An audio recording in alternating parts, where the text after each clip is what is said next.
Hello, welcome everyone. Hi. Hello. Hello. Oh yeah. Okay. So happy to see everybody. Feel free to use the chat as well. This will be an interactive evening.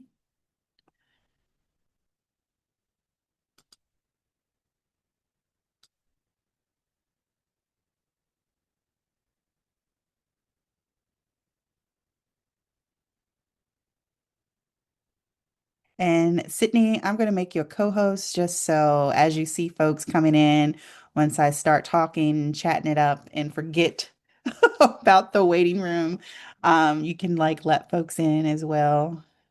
It's okay. We got folks rolling in.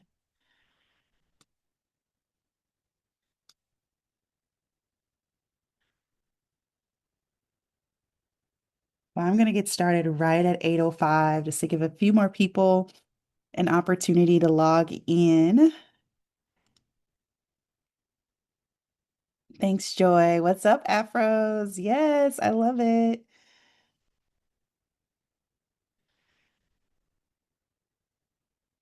No spook, not spooky.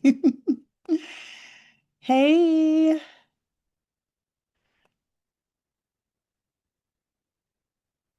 Well, I hope everybody has their version of their special camp out.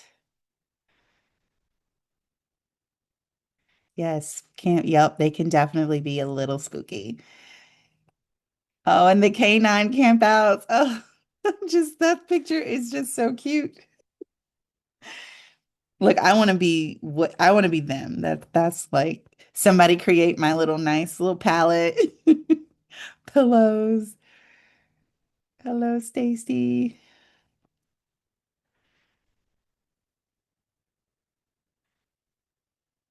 Cool.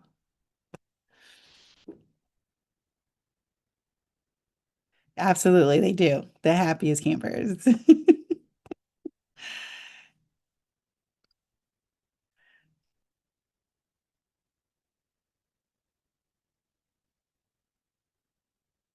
All right. And Sydney, are you seeing folks joining? Cool. Awesome. Yes, All I right. am. Well, I'm going to go ahead and get us started. So, first off, good evening, everyone. Welcome to Little Camp Out, which is Outdoor Afro's nationwide celebration of camping, community, and family adventure. So, tonight, families are joining from all over the country. Some of you are sitting around a real campfire, some are in a tent in the backyard, others may be wrapped up in blankets inside a cozy fort, like our pups there. And every one of those particular adventures counts tonight. Tonight, we are continuing one of humanity's oldest traditions, gathering together to tell stories. Long before books, television, or the internet, stories were how people shared knowledge, history, and hope. They were passed from one generation to the next, spoken aloud around campfires, at family gatherings, and around kitchen tables. For Black communities, storytelling has always been especially powerful. Elders and skilled storytellers shared the history of our communities, taught important lessons, celebrated heroes, and helped young people understand who they were and where they came from. Stories were so much more than just stories. They were a way to hold on to identity, pass down values, and keep hope alive. Through folk tales, songs, spirituals, family memories, and shared experiences, storytelling helped preserve history and strengthen community. Every time that we gather to listen to one another, we help those traditions stay alive. Tonight, we're honored to continue that legacy in our own way, sharing stories under one big virtual campfire. So, as you listen tonight, we invite you to do more than just hear the words. Listen for the laughter, the lessons, the imagination, and the connections that remind us we all have stories to share. Before we begin, I want to do a quick community check in. So we like to know where everyone is joining from. So using the chat, go ahead and drop in your city and state and tell us where you're camping tonight. If you're in your backyard, if you're in your living room, if you're in the basement, let us know where you're logging in from.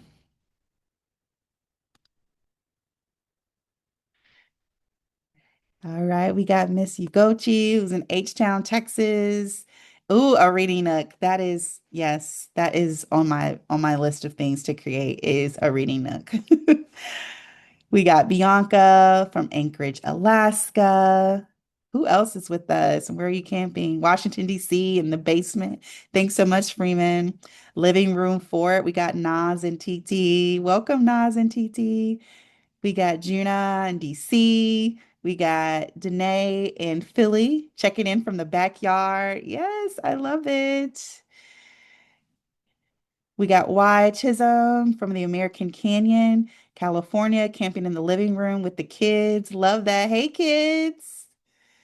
We got Delaware in the living room, Silver Springs, Maryland, chilling in the den. We got the Simpkins from Florida. I'll be in Florida next week with the living room fort. All right. Thanks so much, Erin. Awesome. Well, thank you all for sharing. Continue to share it with each other, share with the group. Feel free to respond to one another. Like I said, this is going to be a very interactive evening.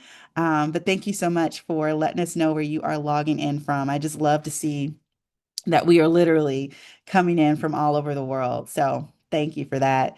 So before our first storyteller, I do want to take just a little bit of time to make some campfire promises. So as we are listening to the stories, let's be mindful to listen with kindness. Let's use our imaginations. Let's cheer each other on. So Zoom have these amazing reaction buttons that we can at any point be using like I am now, where if we can clap, we can celebrate, we can send hearts, all that good stuff. And then also mute our mic. So at any point there's a storyteller on the floor or someone's talking, let's be mindful and have our mics on mute. So if that sounds good, give me a thumbs up. I think that's a reaction. Yes, thank you. Thank you. Awesome. All right, now let's get started. So, one of the wonderful things about tonight is that every storyteller brings something unique to our campfire. Every story is a gift, and if we don't know exactly where it'll take us, it's all a part of the adventure. So, please join me in welcoming our first storyteller, Andrea. Hello, everyone. I am so happy to be sharing a story of a nature hero from the Maryland area. And I'll be reading a story that I've compiled from a list of poems from a book called Harriet Tubman, Force of Nature, a biography and poems by Carolyn Brewer. Born Day. Beyond a little river, on oak covered land, a baby rocks in a cradle carved by hand from a sweet gum tree. Araminta Ross is born enslaved is she. Yet nobody knows that this one birth in Dorchester County, Maryland, planet Earth, starts a new chapter in world history. Somehow, Minty will know that she is soil, seed, root, tree, stem, flower, air, breeze, stream, river, waves, sea, sun, moon, a planetary jubilee, a meteor shower, causing darkness to flee.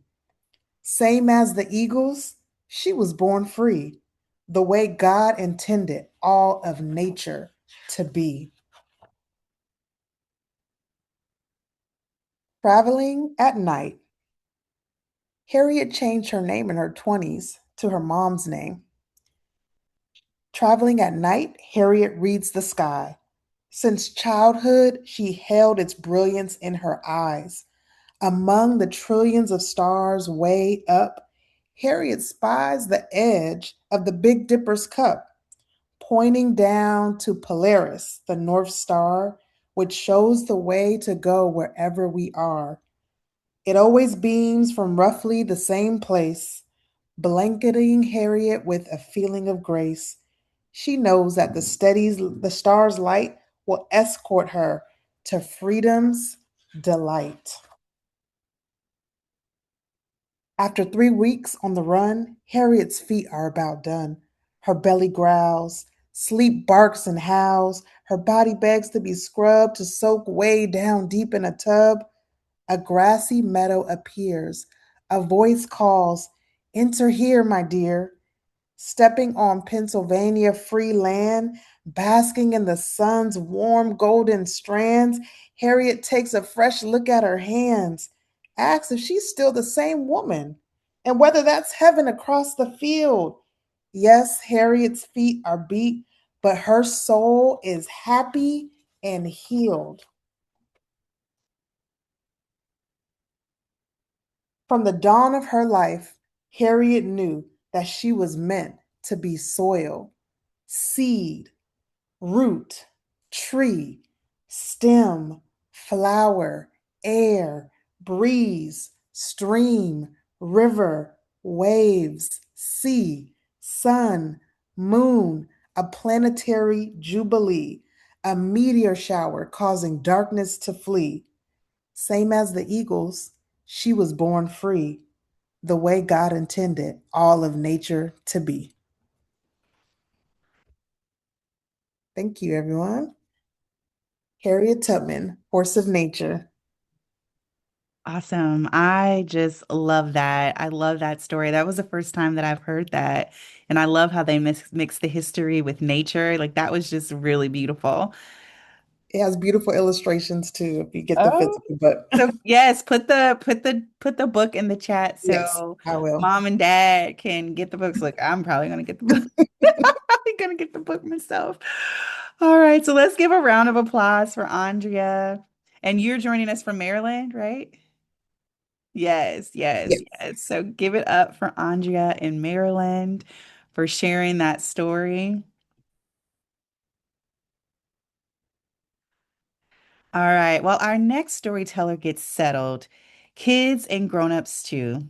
If you could spend one night camping anywhere, where would you go? So using the chat, if there was any place with no limitations, like no one would tell you no, like where would you camp out? Ooh, and space. Love that. Stacy says Alaska. Lois says outer space.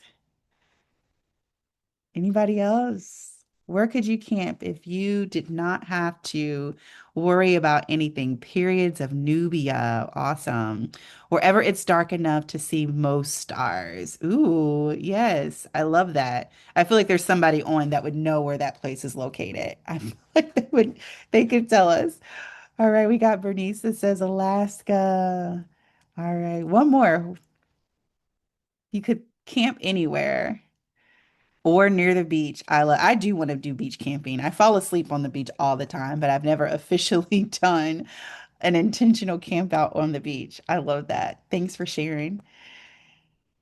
All right.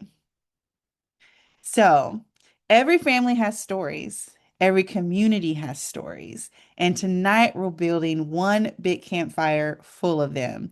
Please help me welcome our next storyteller, Bianca. Let's give her a round of applause. Hello, can you hear me okay? Yes. Okay, great. All right.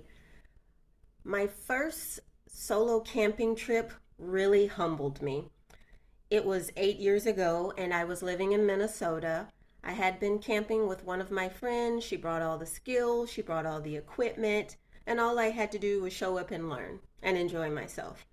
But after a few times of camping with her, I decided I was comfortable enough, I was ready to venture out on my own. So during one of REI's sales, I went and I got a tent.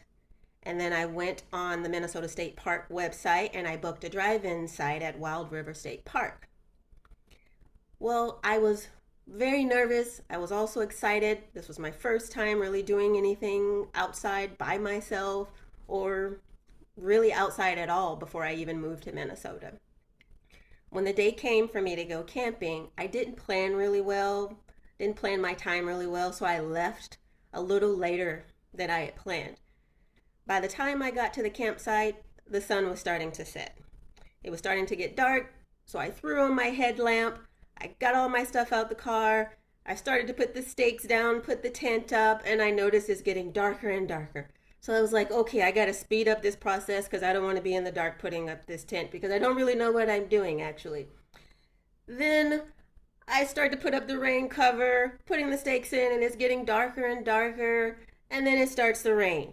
So I put up that last stake. I throw the stuff in the tent, so my sleeping bag, my sleeping pad, an extra lantern, a book, take off my hiking boots, and I get in. I snuggle into my sleeping bag and I start reading my book, feeling so accomplished as the last bit of light left the sky. But then I start to hear raindrops. Of course, it's raining outside, so yes, I'm going to hear raindrops, but I look up and they're actually in my tent. So the raindrops are now coming in my tent, and I'm thinking either I put this thing up wrong or there's a hole somewhere in this. I just bought this, so I'm going to have to return this when I get back, or maybe I just put it up wrong. But I thought, okay, this isn't a big deal as a little bit. But then it kept coming down, and my chest started to get tight. And then my mind started going in circles. Oh God, in the morning, this tent's going to be covered. This is going to be full of water at the bottom. I'm going to be covered in water. Oh gosh, I'm going to be hypothermic next. So I made the decision to go sleep in my car.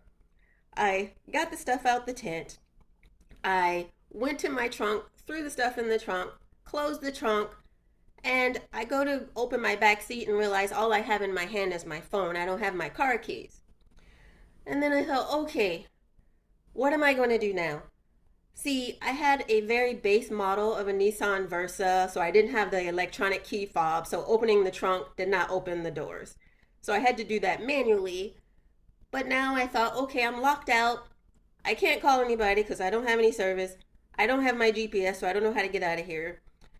And I took a second, I took a deep breath, and I looked down on the ground, and there are my keys covered in mud. So I hurried up, I pick up these keys, I hurry up and I get in the back of the car, and I try to sleep in the back of the car. I had a hard time sleeping because I heard what I thought were growling sounds, which made me really glad that I wasn't in the tent anymore. And then I finally got to sleep, got a few hours, sun comes up, and I decided, okay, let me hurry up and pack up and get out of here. This was an awful night. I got out the seat and I see something sort of fall on the seat off of me, and it was thick, it was dark and kind of juicy. And then I thought, oh my God, was there a tick on me the whole time? It attached to me, it sucked my blood, it fell off, and oh God, I'm gonna get Lyme disease now. I was totally irrational. And so I didn't really pick it up and actually examine it. I decided to leave it there, and I was going to show my friend because I was going to northern Minnesota to go to my friend's cabin. I packed my stuff up, and as I'm driving out of the campsite, I see across from me an RV, which means that growling I heard last night was actually an RV generator. So I leave deflated, go to my friend's house, I tell him this story, and he looks at me and he says, and he looks at the thing I gave him. He goes, Bianca, he let out a heavy sigh and he says, I want to eat this, Bianca. This isn't a tick, this is a raisin. And that's when I realized, okay, I wasn't as ready for this trip as I planned. Thank you. Oh my goodness, Bianca. That was, you had us on a roller coaster of emotions, okay? And like, I love in the comments how Jonna was like, okay, I've been there before. You like ill-prepared camping trip, setting up a campsite at night, like your base camp is just not going to be what it needs to be by the time the morning comes. And then just like talking about all the physical sensations, like the heart thumping, and then just the highs and lows of it all. Like the raisin though. Yes, I didn't look at it. Funny thing is, in undergrad, I actually did some work with ticks, so I didn't look at it. That's how I knew. My mind I don't know where my mind was, because I didn't look at it. Had I looked at it, I would have been like, oh, this is not a tick. Oh, wow. Well, Bianca, thanks so much for sharing that Thank story, you. that real life story. And so, like, one thing I really love about storytelling is that it really invites us to imagine like something new. And so, thank you for just bringing us along on that amazing journey of your first ever solo camping trip. And now we're going to take Thank a you. bit of a nature break. So, for those of you that are wanting to or desire, you can do this either standing or you can do it seated. And so, you can, if you want to, go ahead and stand up. So, especially maybe the kiddos, they want to get some of those jitters out and just raise your hands up to the sky like the tallest tree, maybe that you saw earlier this week, or maybe that's in your backyard. And then go ahead and sway the arms like they're blowing in the wind, like the branches on a tree. And then let's take a nice deep inhale and exhale and touch our toes. And just imagine that you're picking up a pine cone as you reach for those toes. And then let's shake out our hands. And then let's take another nice deep camp breath as we shake the hands off. And then let's stop shaking our hands and let's settle back in our campsite. I wonder what the pups are doing right now. Perfect, perfect. So our campfire continues to get brighter and brighter with every story. So let's welcome our next storyteller, Danny, coming to us out of Texas.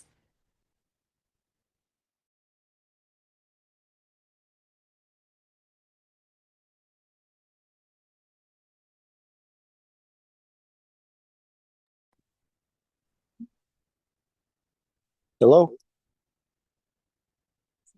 you can see me? Yep, welcome, Danny.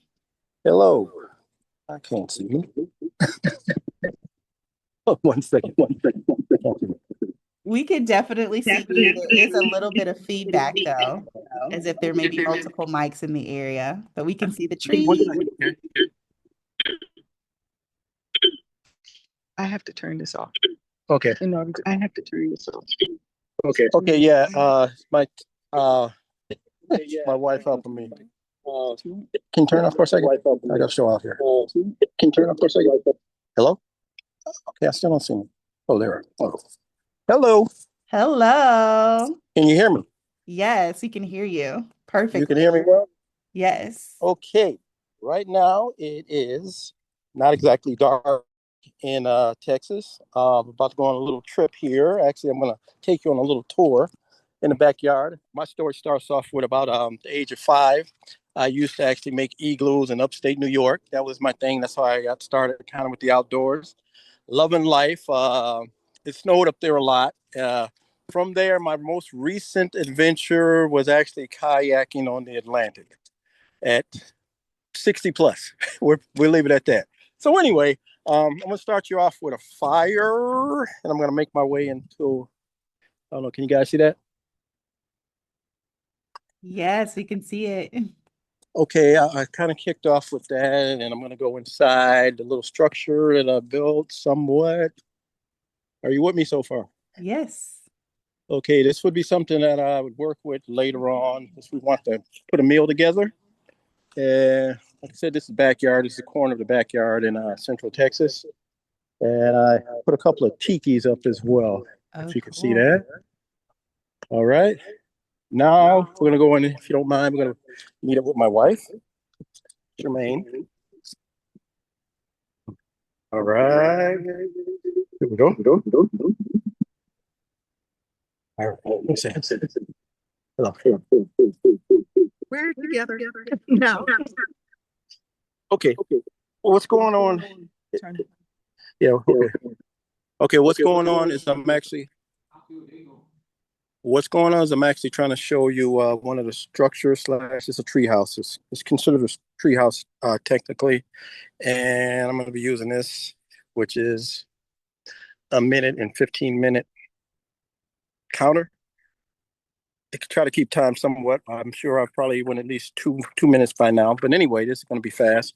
Anyway, I start off like I said, upstate New York, building igloos, and one time we were out of school for like 2 weeks, And everyone know what that meant. That meant quality igloo building time and making. So it was super large. As a matter of fact, I ended up making two. Here is going to show you a little bit about what's going on in here with the tree house. We even have a fan, some lights. It's just enjoying life, hanging out with my wife, my best friend, and such. And anyway, what we were doing was we were out of school for 2 weeks, so it's quality igloo making time. So I kept with that, and like I said, I'm in my 60s now. And from there, I just did the trip not too long ago, which was a kayaking on the Atlantic. I learned how to ski, cross country, downhill. Every chance that I get, I try to get outside one way or another. Hike probably at least once or twice a week. My thing is keeping it moving. It's all about keeping it moving. That's the main thing that I try to do. I try to keep it going no matter what. Like today's a hot day. It's like, I think it was like 94, 95 degrees right now. And we calmed down on the heat a little bit. I started not to make the fire, but then I said, it's there. Why not? It's been a while since I've actually done that. So I said, let me put it together. And we even have in here, in the cooler, let me show you over here right quick. I don't know how we have communication, uh, me and my wife as well. And this is a hot day. We have a cooler full of freeze pops. It all depends on where you're from. They have different names, different locations. But anyway, life's meant to be enjoyed. And on the wait a minute, there's something else over here. Something. Oh, I actually left it in the freezer. Uh, anyway, it's just a nice day to be able to enjoy, and I'm loving what Outdoor Afro is doing when they came up with this. I said I had to do it. And would you like to freeze pop? Huh? Here you go. Yeah. Uh-oh. Fan is acting up. Anyway, that's what it's all about, and just getting outside and just doing something. No matter how much space you have. I think I have a purple one or a blue one. Okay, my wife is taking the free pop, whatever color, purple. So anyway, um, it's all about getting up. Oh, I don't even know if I showed you this. Just in case, we can actually stay out here if we want to for a couple of days. We have a shelter. We have a little bit of everything, but this is something that we put together after a while. It took a while to put this together, but when we can't get away, um, actually leave this location for whatever one reason or another, then we just come in the backyard and just hang out and just chill. And we got the barbecue pit and all that other stuff. I don't know if you saw that earlier. I'm talking kind of fast because I know I'm over time by now. But anyway, I'm trying to give you as much information as possible. Uh, those of you, some of you may not know this. Back in the day, they gave Dougie Fresh 6 minutes. Okay, we were given 5 plus. So I'm going to end on that note. Anyway, I just want to say, just keep it moving. Any chance that you get, put something together. I said start off with igloos and a box. Okay. All right. Nobody wrote about the 6 minutes. But anyway, just enjoy life. Just go in your backyard like we're doing right now. I suggest just go in your backyard. You can be inside your house. You can get some sheets. You got the kitchen table. You got the living room furniture. You got, if you have bunk beds or whatever you have, and just have some fun. Just enjoy. Just enjoy and keep it moving. And I'm gonna leave on that note, but keep it moving. 65 plus and keeping it moving. Awesome. Thank you. That was so wonderful, Danny. Like you took us on a tour of your outdoor oasis. That's what I'm calling it, because that was really cool. And unfortunately, you may have people reaching out to you to come hang out like in your outdoor oasis, because everybody was talking about, oh, that's nice, that's so cool. You may have to do some type of like how-to guide to create what you've done there in your backyard. So I love that. Oh, And thank thanks, you. wifey, for joining us this evening as well, letting us borrow him. Thank y'all so much. Thank you. All right, everybody, let's show our appreciation for Danny and him allowing us to be a part of his sacred space with him and his wife. We had also some requests for some popsicles. Oh, thank you. we got you. So yes, I just love that. You've inspired us. I'm sure there's been folks that have been inspired, like, yes, like we can do something like that, like in our backyards and just elevate our outdoor little camp out, because our goal is that this is just sparking one idea for our families across the country. And you guys can just build on this and make it a part of your own personal legacies. So now we're going to transfer or transition into a just a little bit of a campfire conversation. So here's a question for everyone, and we're going to use the chat to respond. As you are going about your day today or at any point this week, what is one thing that you noticed outside? So it's a little reflection on how mindful were we as we were going about our days over either today or the last few days. So we got rain. I know for me today, I saw a bunny. I'm just like so in love with bunnies. I have a lot of them around my house. And I'm just like, I think I want a pet bunny now. Ooh, spotted lantern flies, all the birds. So Autumn and Chaz, they mentioned all the birds. Lynn said rain. Bernice said rain. Sydney said neighborhood cats. I love neighborhood cats as well. Dragon, dragonflies everywhere from Nas and TT. We got Stacy Cows, yes. David, how peaceful the beach is, yes. Oh, Lo said some dogs surfing. That's super dope. Braver than me. And we've got some advice for you, Danny over there. They said stop teasing us over there. That's my fault because I forgot to take the spotlight off. There we go. Oh, overcasted skies. Yes, which automatically makes me really sleepy, by the way. Like I'm just like, oh, it's time to take a nap. Okay, the rain lightly falling. But I will say, like, I love to camp when it's raining. As long as my rain canopy is on right, which the last time I camped, it was not, and my stuff got wet back in May. But if it is set up correctly and the wind doesn't blow it, that's really what happened is the winds were so strong that it kind of messed up the layout. But I really actually love to sleep outdoors when it's raining. It's very peaceful. Well, thanks so much for sharing your outdoor mindfulness. All right. Well, we're not going to keep you waiting. I am now going to transition over to our next storyteller who is hailing from Texas as well. Let's go and give a round of applause for Ugochi. Hi, everyone. How are you guys? I hope you're having a really, really good evening. Um, I have to say that this is my first virtual camp and probably my second camp. I'm not a camper, but my son is in Boy Scouts, so I have to push myself a little bit. And I thought that this would be a great way to share one of my favorite things, which is telling stories. So this story is it's based on something that my mom told me. Oh, and here's my because I'm a storyteller, I'm a little extra. I have my magic wand for light, and I have my candle can't really see it because the stars are so bright. Um, but when I was little, my mom would tell me this lullaby song. We're Nigerian, so she would tell me this song about, and it's in Igbo and in English. But the song was basically about these fairies and this little girl who met these fairies. And because she was scared and didn't know what the fairies were, she ran away. And the fairies thought she was so rude. So because of that, they put a spell on her.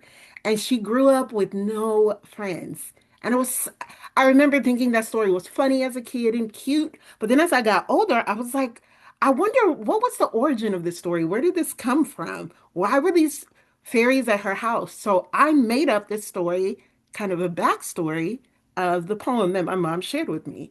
So I'm going to read it for you guys. A long time ago, I, Thea the Star, grew up in a beautiful garden with my beautiful mom and my beautiful home in the beautiful country of Nigeria. Now, I didn't have any siblings, and my mom could not afford to send me to school because back then you had to pay to go to school. So I would just sit in my room at night, wish upon a star that I would make friends. every single night. I would hope and pray that the next day, somehow, some way, maybe some of those cute puppies that were in the pictures would show up and become my friends. Now, one morning I woke up and I heard some fluttering in our garden. It was just like the sound of leaves crunching. And I was so confused. I'm like, we don't have anything. It's just me and my parents. Who is in the garden? So I went out to the garden. First, I thought it was a bird. Because remember, I told you guys I don't camp that much. I'm not really outdoorsy. I'm trying to. I will be there. I thought it was a bird, but it wasn't. It looked like a cluster of black butterflies. That's what I thought it was. Then I got closer and I realized they weren't butterflies. They were actually fairies. And I was scared. Not only was I scared, but I thought fairies were supposed to be different colors, like pink and blue, like all the fairies you see on TV with blonde hair. And so I ran away. I ran away. I didn't know what else to do. I was just like Bianca and I just ran. I left. When I finally came back home, my mom was in tears. She had talked with the fairies, and because they were offended by my fear of beautiful black fairies, they said that the stars would never grant my wish, and I would grow up alone. Ah, I was so sad.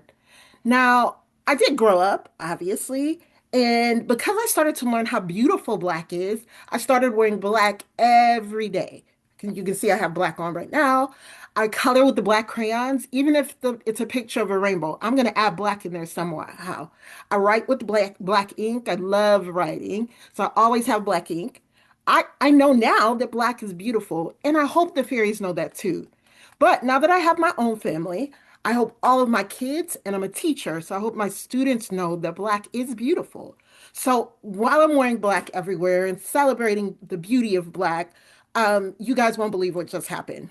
One day I was writing in my beautiful black journal with my beautiful black diamond pen, and I heard a knock on my door. Thought it was like an Amazon package or someone had left a note. And I saw a gift. It was like a jar of black paint. And the note on it said, from your friends, because we know that you know black is beautiful. And you are beautiful and you deserve to have beauty in your life. And I was like, oh, this is the sweetest thing ever. So I went over to my neighbor to say thank you, because that's what kind people do. And my neighbor thought the story was funny. She was laughing. She was hilarious. She was just thinking I was hilarious. I was making a joke. And I was like, what's so funny? She was like, I didn't give you that ink. I don't know where that came from. I didn't write the note. I didn't even see anybody. I don't know what you're talking about. And so we both laughed and laughed and laughed. And we are like, whoa, I wonder what this is. And, we used it, we painted together. And she invited me in. We had some tea and cookies and we talked and we found so many things in common. We both like crafting and she had some cute dogs. And guess what, y'all? I made a friend. I made a friend. And I realized that day when I see beauty, then I make beauty. When I am a friend, then I make a friend. So if you want to do something special, if you want something to happen, if you want to see it in nature, then you do it first and watch how the doors open up for you. And remember, if you meet a fairy, don't run away. They don't want to hurt you. They only want to play. In fact, tell them that I said hello.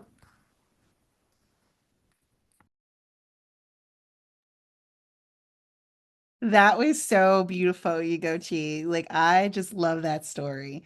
And the love of black everything and adding black to the rainbows and wearing black. I just think that that's awesome. And everybody can agree that black is definitely beautiful. And so, thank you so much for sharing your story. And we are super excited for our next storyteller. But before we do that, let's show you Gochi some love in the chat or giving some extra love with our emojis. Like I found a black heart just for you. So I'm going to do my black heart.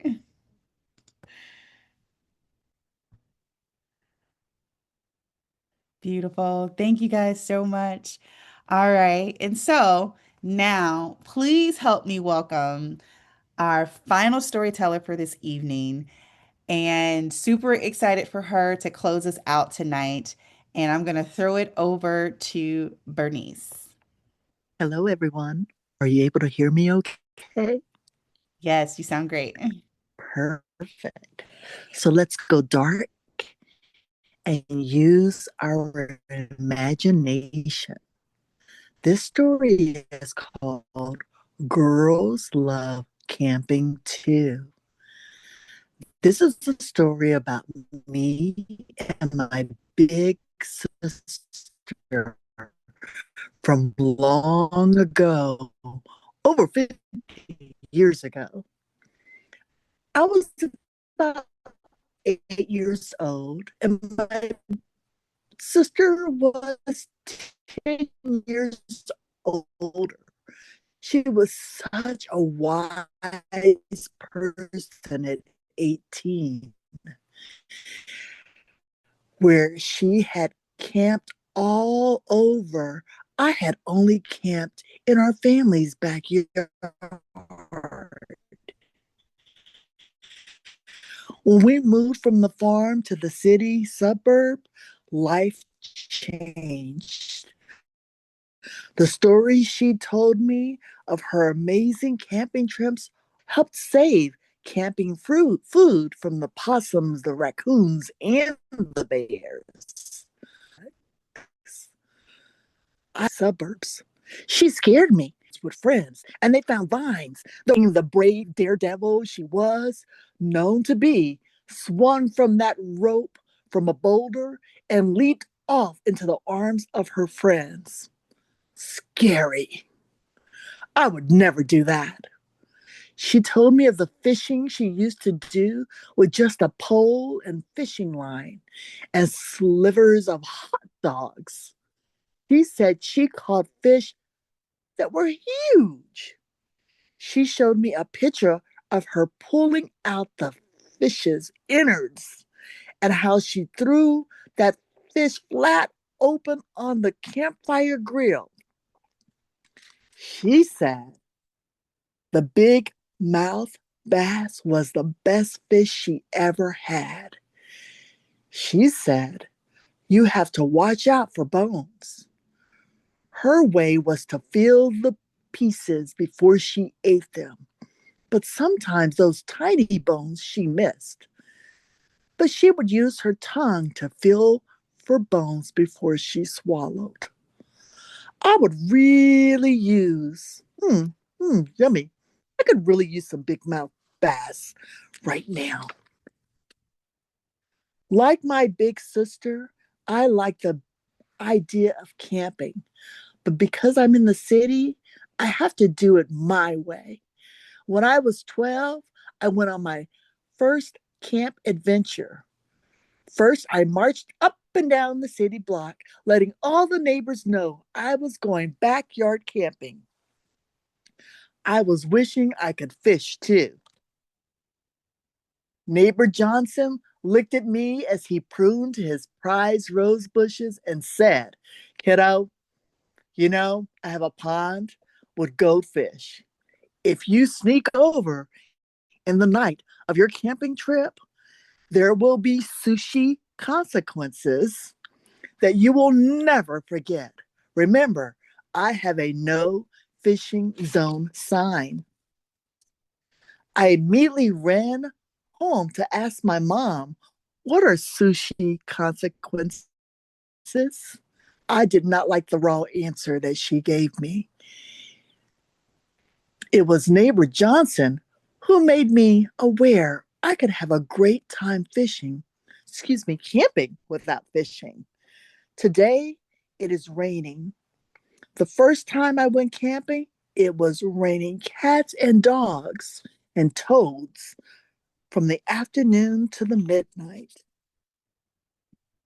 Even though my first camping was me in my living room with sheets thrown over chairs and marshmallows heated in the microwave for s'mores, I had the very best time because my big sister was there and she told me more stories of her best camping adventures.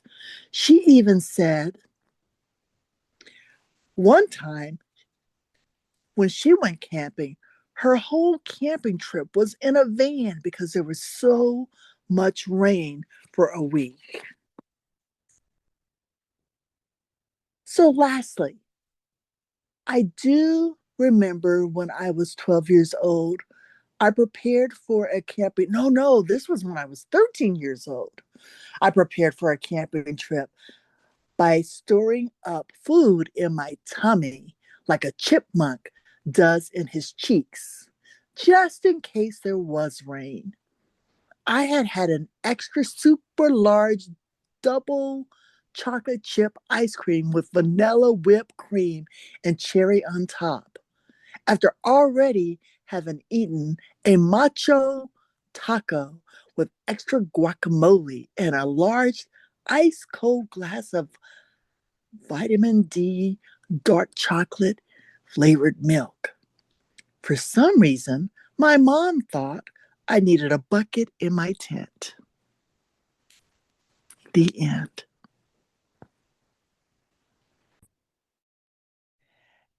Oh, thank you so much for that story, Bernice. We appreciate it. And the last note about why you would need a bucket in your tent. I don't know if everybody else caught that.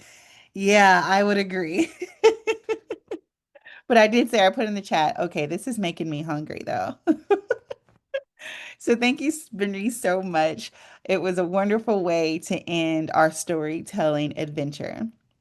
Tonight, we've shared something really special. Not because every story was the same, not because every story reminded us of, something that we've maybe experienced ourselves, but because every story reminded us that spending time together matters. Whether your little camp out happened in a campground, your backyard, a neighborhood green space, or a blanket fort in your living room, you created a memory. And sometimes those simple moments become the stories we tell for years to come. So hopefully, after we get off, you have more stories or more little interactions with each other that will just inspire you guys to continue to do this. We hope tonight is just the beginning of your family's outdoor Afro adventure. You can keep the adventure going by following your local outdoor Afro volunteer leader. So I don't know if you guys knew, I don't know how you would know, but Danny is actually one of our outdoor Afro volunteers in Texas that leads trips and takes families and individuals out to enjoy nature. And so you guys see how his backyard is, and he's built igloos. So I think you can trust him to take you outside. But we have volunteers across the country, just like Danny, that are doing events for families as well as individuals in their communities. Make sure you also follow us on social media and subscribe to our newsletter because we would love to see you again. We don't want this to be our last interaction. And if Outdoor Afro has inspired your family, we'd also love for you to join us during our Black Philanthropy Month for Rooted in Legacy, a day of giving on August 18th and 19th. Thanks to a generous anonymous donor, every gift that we receive will be matched dollar for dollar up to $10,000, helping even more families experience the joy, healing, and belonging that come from connecting in nature. So before we say goodnight, we do have one more surprise. Our campfire does not have to end here. We had a few storytellers record extra stories for Little Campout, and we'll be sharing our Little Campout story library on the Outdoor Afro Big Campout page so your family can enjoy them anytime you like. And so that includes the stories that were submitted as well as our recording from tonight's experience. We hope they become a part of your own camp out traditions. Before we go, let's give one more round of applause to our wonderful storytellers from across the country. Bernice, Ugochi, Bianca, Andrea, and Danny. Yes, show them some love. And remember, adventure doesn't have to be far away. Sometimes it begins right outside your front door. Sometimes it begins in a blanket fort, and sometimes it begins with a story. Thank you for helping make our very first little camp out so special. Happy camping, and we'll see you on another outdoor Afro adventure. Good night, everyone.